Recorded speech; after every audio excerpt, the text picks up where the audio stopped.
بسم الله الرحمن الرحيم والحمد لله رب العالمين والصلاة والسلام على سيد الخلق محمد أبا القاسم محمد عليه وعلى آله وأزواجه وذريته وأصحابه أفضل الصلاة والتسليم. All grace and glory is due to Allah, the only deity worthy of worship. We testify and concede that there is one God, and that is Allah subhanahu wa ta'ala, the one who created the universe, and that Muhammad, peace and blessing of Allah be upon him, is the last messenger, the seal of all prophets, the one who was sent as a mercy to all that exists. Dear respected brothers and sisters in Islam, today's speech is about how to maximize the Ajr in Ramadan. Ramadan is around the corner. If I ask you when will Ramadan start, when did you say to me? What do you think? When will Ramadan start? Thursday morning? Any other answer? After Maghrib. When will Ramadan start? Wednesday after Maghrib. And Wednesday after Maghrib. Yes. Which means literally we are only 24 hours away from Ramadan. When you pray Maghrib tomorrow, Wednesday, Ramadan is on. That's why we pray to Taraweeh tomorrow night. Because in Islamic calendar, the day starts after Maghrib. Fasting is a pillar of Islam. I'm not going to talk about all the verses and hadith that you've been listening to all over the years in Khutbah al-Jum'ah or from lessons with sheikhs. I'm going to try to talk about something a little bit different today, about the concept of fasting and how can you get the maximum ajr in Ramadan. In Arabic, the word sawm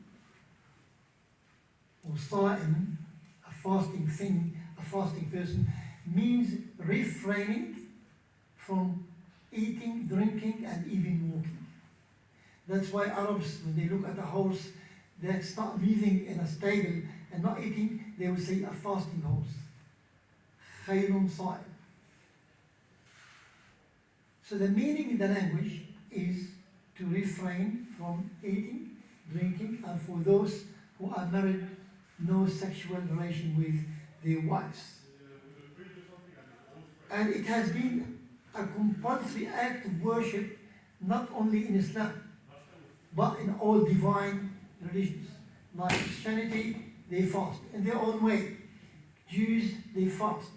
All the religions set by Allah, Tabarak wa Ta'ala, fasting is a pillar of that religion. Now, we disagree how they fast, but the fact is, it has been ordained by Allah when He sent all His messengers to different nations across history, that fasting was prescribed to them just as it was prescribed to us Muslims. And the ayah in the Holy Book of Quran, it says, "O you who believe, fasting has been prescribed upon you the same way it was prescribed upon other nations, that you may be pious, لعلكم تتقون, that you may be pious.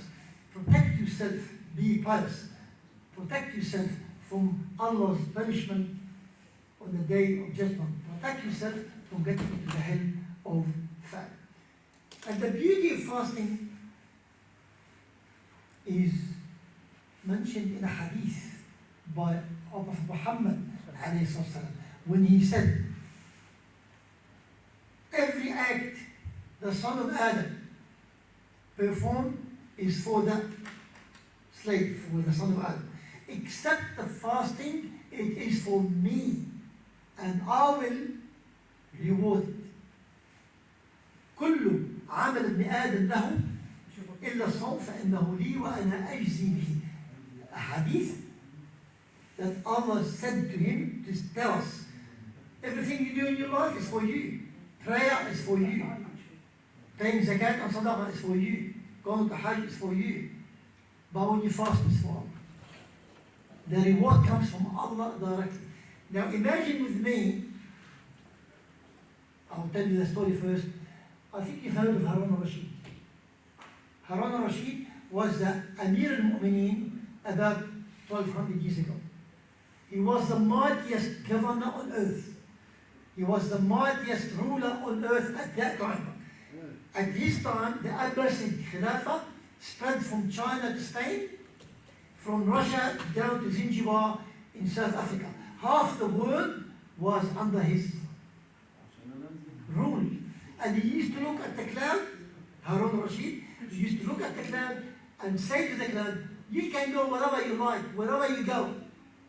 Because you will rain on my land, the plants will grow, and I will collect tax from your land. That's how wide his kingdom was.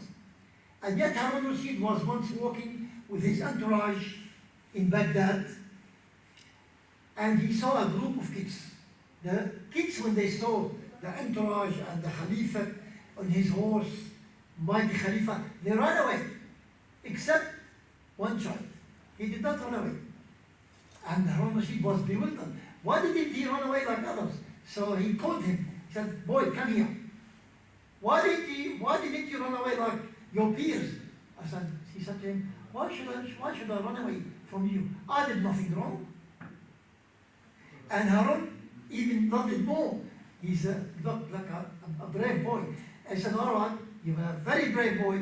I'm going to reward you. And he ordered his one of his followers who has the money, give him a dinar. He said, give the boy a dinar as a reward for his courage. And the boy said, no, I will not take a dinar. Harun Rashid was bewildered again. Why is he refusing to take a dinar? He said, why am I not accepting the dinar? He said, because if I go to Mom and tell her that I met Harun Rashid, the great Khalifa of Islam, and he gave me a dinar as a gift, she will tell me you're a liar, you're lying. A king does not gift a dinar. Because he's a king, he must gift more. It's unusual and out of the usual way for a king to give a dinar as a gift. Kings normally give 100, 1,000, maybe a million. So how would you think when Allah himself, subhanahu wa ta'ala, the King of Kings, Allah, the King of Kings, would reward you when he says, I personally will reward you. Like imagine a king sitting in his court, all his ministers around him, and there comes a citizen to salute the king, and the king was very pleased with this citizen, very pleased with his loyalty, very pleased with his acts, very pleased with what he's done to the kingdom, and the king said, oh, this is a very good citizen, he should be rewarded. And then the ministers started competing, who will reward the citizen. Everyone said, I'm going to give him that, I'm going to give him that, and the citizen standing there happily because the ministers are competing to gift him and reward him. But when the king put up his hand and said, no, I will reward him, how would that citizen feel? Of course, the gift and the reward will be much, much bigger, much, much greater, and he will be much, much happier. And we use this to say, if Allah subhanahu wa ta'ala has said to those who are fasting that everything you've done is for you, but when it comes to fasting, I will reward you directly. Expect heaven. Inshallah, we'll all be dwellers of heaven. Expect heaven without questions being asked, because you've been chosen as someone who's been fasting, and Allah promised that He will Himself, Tabaraka wa Ta'ala, reward you for fasting. Fasting is 3 types. First grade, second grade, third grade. The lowest type of fasting is the common people fasting. The way the common people fast. Siyam al-amma, we call it in Arabic. The fasting of the common people, who only refrain from eating and drinking and socializing with their wives if they are married, from Salat al-Fajr until Salat al-Mu'ad. That's it. This is all they do. They don't drink, they don't fast, they don't socialize. When Maghrib is on, they eat, they drink, and they do all other things. And if they do this, they're fasting. They're doing the They're performing the duty of fasting. And it will be ticked in their book of good records that they've been fasting.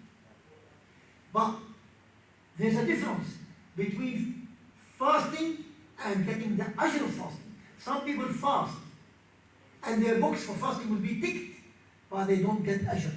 Why? Because they wasted their fast and doing some other wrong things while they fasting. So make sure that you don't only get the tick that you are a fasting person, get the tick and the ajr. So you have to move to the next level of fasting. The next level, we call it in Arabic siyam al-khusus, or siyam al-khasa. The fasting of the special people, special group of people. This kind of fasting is when your body organs, when your body parts, when your lips fast with you. An example of this is that your hand will not hurt anyone in hitting or stealing. Your leg will not take you to a place where Allah is being disobeyed. Your leg will not take you to a place where sins are being committed. Ma'asi. Your eyes will not ogle at women. Your ears will not spy at others. Your tongue will not swear, will not backbite others, and so forth. Your body is fasting with you. Your body will never do anything to spoil your fasting. Your fasting will become clean and pure of any sins committed during the day while you are fasting. This is called the fasting of the special people. If you do this, your ajr is more than the ajr normal people get. Because the way you fasted is the special fasting, the grade 2 fasting. But when it comes to the grade 1, it's the top form of fasting. We call it in Arabic siyam al-khusus al-khusus or siyam khasat al-khas. And I call it in English the fasting of the elite.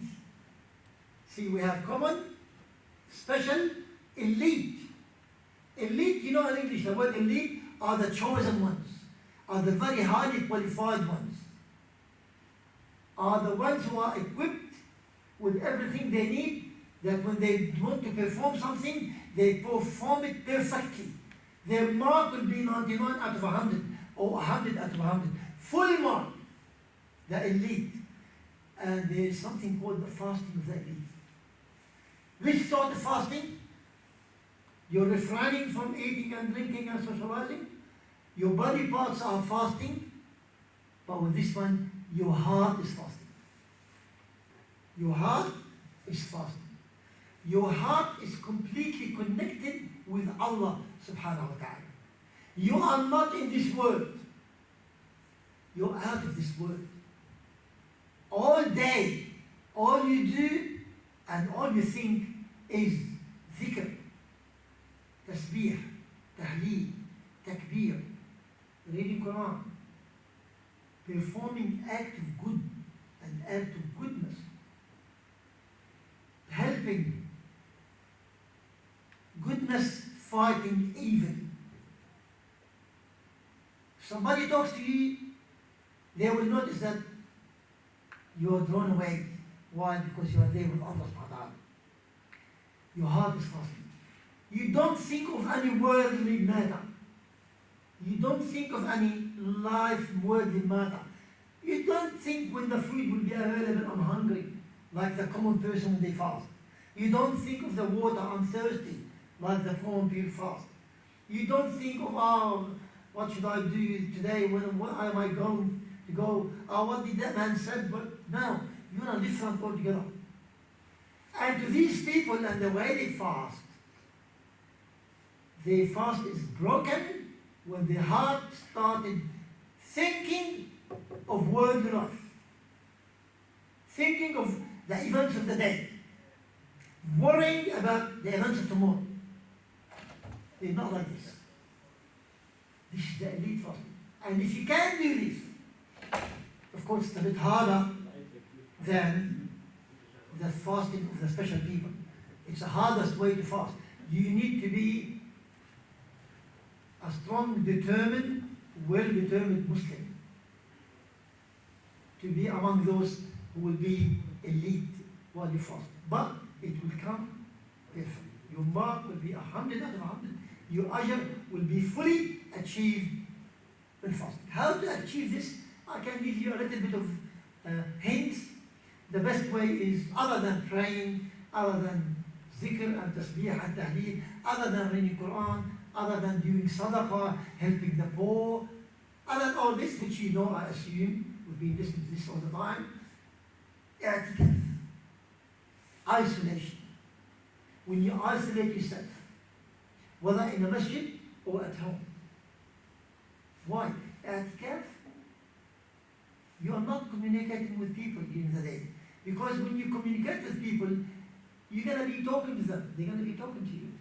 The more you talk and the more you listen to them, you have a little bit of risk that you might say something wrong. Or you might think something wrong. Or you might hear something wrong and do not express your unsatisfaction with it. So you've fallen into sin. It's not illegal. I'tikaf is like a protection for you from the risk of committing a sin while you're fasting. You're not going to a shopping center to see semi-naked women walking around. You're not driving a car on the streets to see crazy people doing crazy things in the street. You're protecting yourself. You are isolating yourself. Like a worm when it covers its body for 40 days to complete the growth of its body and then it comes out. If it does not protect itself with that cover during that period of time, the growth will not be perfect and the body will be disabled. You want your prayer, you want your fasting to be perfect, and among the elite, you must try your best to isolate and not link it Allah and dedicate the 24/7 for the exhibition. But if you have to go out, you still can be among the elite, but you have to do to make it. You have to like do the hard way. Like stay as if you are isolated. Do what you do. You need to do outside and come back home quickly, or to the masjid quickly. This is why some Muslims they do i'tikaf in Ramadan. Why? Because for that purpose, to protect themselves from the risk of committing sins and like distorting the fasting, which they want to be among the elite fasting. One more thing to make your fasting among the elite and maximize your ajr is draw that balance between acts of worship and manners. It's sad to say, it's very sad to say, that we Muslims, there are lots of us, they don't draw that balance between acts of worship and the manners and the morale. You see people in the masjid acting like a prophet in their divine and holy appearance. They promote themselves and present themselves as very, very highly qualified believers. But when they go out, they're like Fir'aun, like this. They're Moses in the masjid, Fir'aun outside. Or sometimes vice versa. You see them like Fir'aun in the masjid. They talk, they laugh, they don't behave with the manners of the masjid, but outside they're very polite and quiet. We Muslims, we don't do that. We try to be a holy person inside the masjid, just like outside the masjid. Inside the masjid, you perform acts of worship. Outside the masjid, it's like how you treat people, how you deal with people, how you present your manners with people. We have a hadith by our Prophet Muhammad in which he said, the closest to me on the day of judgment is the one that is most humble and have best manners. Notice with me, he did not say, alayhi salatu wasalam, He did not say the closest to me is the richest, or is the mightiest, more powerful, or is the healthiest, or is the most highest in the ranking person in the community. No, he said the more humble. The more humble, the best manners you have, you are closest to your Prophet Muhammad alayhi salam. And then he said, he who practices saying false things and practices false witness, Allah has no need for him to refrain from eating and drinking in Ramadan. Which means Allah does not accept the fasting of someone who keeps hurting people while they're fasting.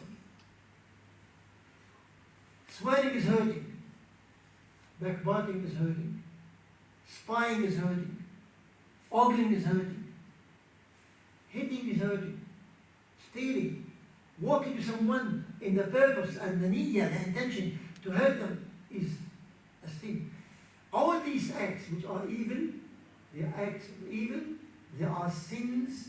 If you do them while you're fasting, you'll be ticked as someone who fasted, but you will not get ajr. Or maybe you get a very little ajr.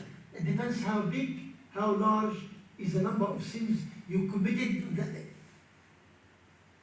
So there you go. You want to maximize the ajr and go to Jannah, you have to be among those of the elite group. Why? Because another hadith by our Prophet Muhammad alayhi salam, he said, if somebody witnesses Ramadan, you are alive now, and inshallah on tomorrow evening, when Ramadan starts, you'll be witnessing a Ramadan, living a Ramadan. It's a chance for you to go to Jannah. If Ramadan finishes, and the balance of your good deeds is not enough to take you to Jannah, you've wasted Ramadan. You've wasted Ramadan. What did Muhammad alayhi salam describe this act? He said, رَغِمَ أَنْفُهُ رَغِمَ أَنْفُ. In our Arabic culture, the Arabic culture, the ultimate offense, the most offensive act you can do to someone is to throw them to the floor and step on their nose. When your foot step on their nose, in Arabic history, this is the ultimate offense. If somebody has his nose stepped on, he'll be ashamed for years. He might not even dare to walk in the streets because he has been ashamed in a way like no other. And Muhammad ﷺ said, your nose will be stepped on. Your nose will be stepped on. He repeated it 2 times. If you waste Ramadan and do not get to go Jannah, you do not accrue hasanat enough to go to Jannah in the Ramadan. It's a challenge. It's a challenge for you to go to Jannah or not. Do not waste Ramadan, because you might never know, you might not be around in next Ramadan. Can you guarantee you're going to be alive next Ramadan? Look around you now and close your eyes and think, how many people were with us last Ramadan and they are not around anymore? They have left this dunya and went to the akhirah. They are not here this Ramadan. We might be among those who will leave. So you might not have another chance to accrue the hasanat and the deeds you need to go to Jannah. You are here now, this is your chance. Don't lose it, and don't get your nose stepped on in loss and shame that Ramadan is over and you still need to work harder to go to Jannah. You must act like a lean, mean, collecting machine. Collecting what? Collecting hasanat. So, لا يكلف الله نفسا إلا وسعها. Allah will just ask you to do what you can. But I would say at least don't fast the way the common people fast. At least go into grade 2, which is the fasting of the special people. And if you can, make it like the fasting of the elite people, and you will end up a winner, inshallah. May Allah ordain and may Allah help us and make it easy for us to fast the elite way. And may Allah ordain that He will accept our fasting in Ramadan, and He will accept our acts of worship. He will accept the way we pray. the way we fast, the way we read Quran, the way we do dhikr. And He will record every single act of worship we perform in Ramadan in our book of good deeds and release us from the hellfire on the day of judgment from the gate of the fasting people, which is called Rayyan gate. Fasting people, there are a special gate for them in Jannah called the gate of Rayyan. Only fasting people will go through that gate into Jannah. May Allah ordain that we will all go from that gate into Jannah, inshallah, while I do not nominate anyone to Allah. La uzakki ala Allah. Thank you for listening to me. I will not be coming in Ramadan. Ramadan is a special time. I'm busy somewhere else.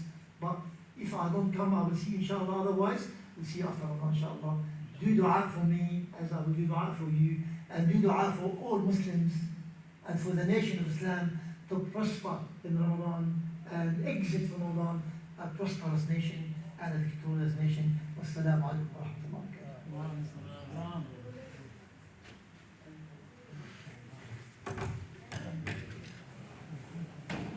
Just Busy man, drink somewhere now. yeah, I'm going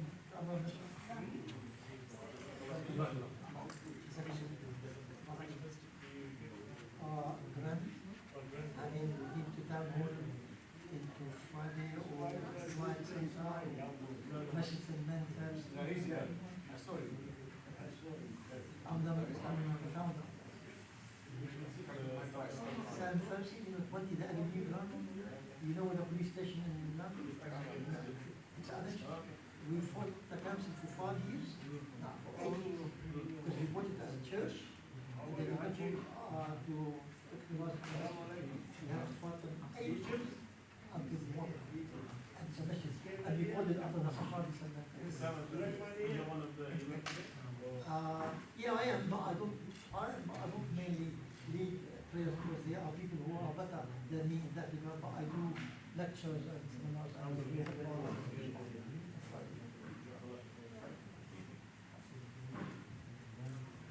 because when it comes to leading prayers, there's a rule. You can't lead the prayer if there's someone behind you who can lead the Quran better than us. You should have the chance to do it. If you do that, you say it's alhamdulillah, there are lots of good leaders in there. No, not half. It's Hafiz and equipped with the, when you put on, there are rules put there. There's a way you should read according to the rules. You can't just do that. Because you have to do a course a year or two. I need the course to do that. Not as good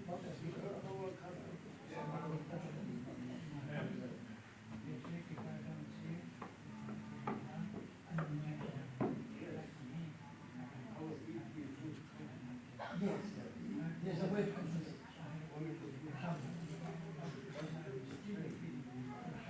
May Allah accept your conversation and prayers. But you'll be ministers as well. You are always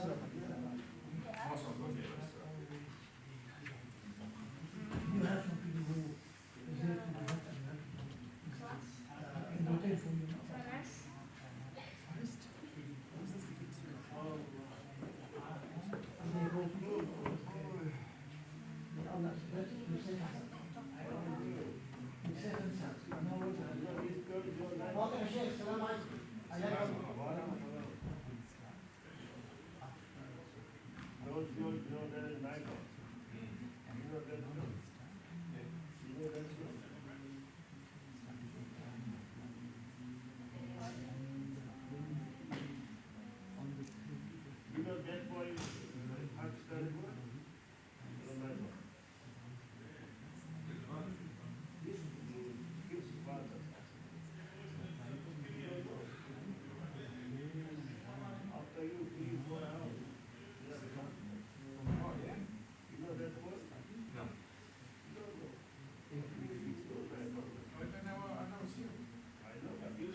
house bus stop there. Yeah, bus stop. Where is that? On the young